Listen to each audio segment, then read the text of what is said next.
संभवतः द्रौपदी भारत की वो प्रथम महिला है जिसके 5 पति थे या वो 5 पुरुषों के साथ रमण करते थे। दोस्तों, स्वागत है आपको हमारे चैनल पर फिर से एक बार। दोस्तों, आज सबसे बड़ा और विचित्र सवाल यह है कि क्या आज के लोग यह समझते हैं कि द्रौपदी ने विवाह तो सिर्फ अर्जुन से ही किया था, तो क्या उसका रिश्ता सभी के साथ नहीं था?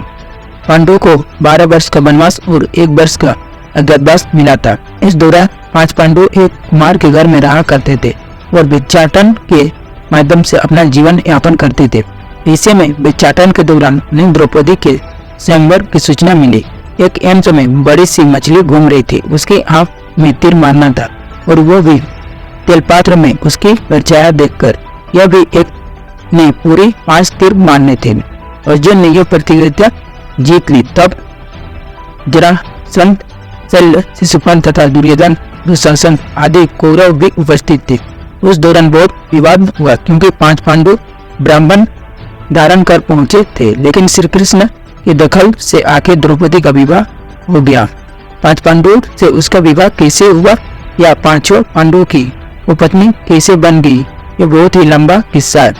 कहते हैं कि द्रौपदी अपने पिछले जन्म में बहुत सुंदर युवती थी।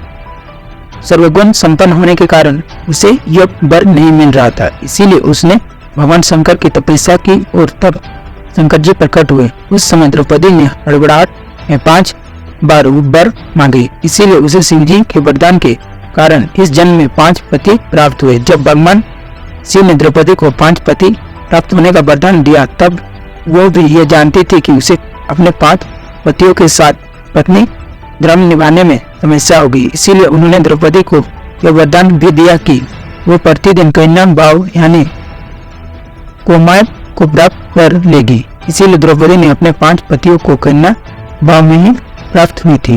हालांकि कहा जाता है कि संतान को जन्म देने के लिए भगवान श्री कृष्ण ने उसे ये सुझाव दिया कि हर साल वो पांडवों में किसी एक के साथ ही समय व्यतीत करे। साथ ही जिस समय वो अपने कक्ष में किसी एक पांडव के साथ हो तो उनके कक्ष में कोई और पांडव प्रवेश न करे। यदि कोई पांडव ऐसा गलती से भी कर ले तो उसे 1 वर्ष के देश से निकालने का भुगतान दिया जाएगा।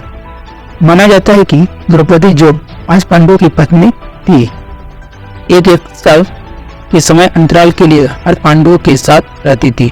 उस समय किसी दूसरे पांडव को द्रौपदी के आवास में घुसने की अनुमति नहीं थी। इस नियम को तोड़ने वाले को 1 साल तक देश से बाहर रहने का दंड था। एक बार यह दंड अर्जुन को भुगतना भी पड़ा था।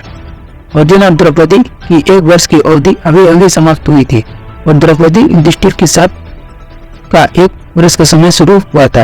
अर्जुन भूलवश द्रौपदी के आवास में अपना तीर धनुष भूलाया और किसी दुष्ट से ब्राह्मण के पशुओं की रक्षा के लिए उन्हें उसी समय इसकी जरूरत पड़ी। अतः क्षत्रिय धर्म का पालन करने के लिए तीर धनुष लेने के लिए नियम तोड़ने हुए वो द्रौपदी के निवास में घुस गए। उस दौरान द्रौपदी युधिष्ठिर के साथ में थे। बाद में इसके दंड स्वरूप अर्जुन 1 साल के लिए राज्य से बाहर चले गए।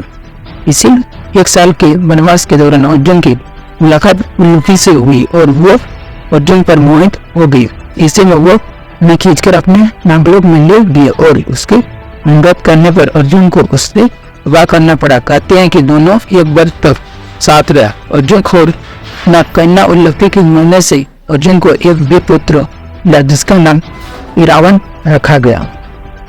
द्रौपदी ने 1 वर्ष के अंतराल से 5 पांडवों के 1 पुत्र का जन्म दिया, लेकिन दुर्भाग्य कि इन 5 पुत्रों की अश्वत्थामा ने मार दिया था। तो दोस्तों, आपको इस वीडियो के माध्यम से पता चल गया होगा कि द्रौपदी ने अपने 5 पांडवों के साथ कैसे दिन रात बिताए और सभी कार्यों को कैसे अच्छी तरह से संपन्न किए।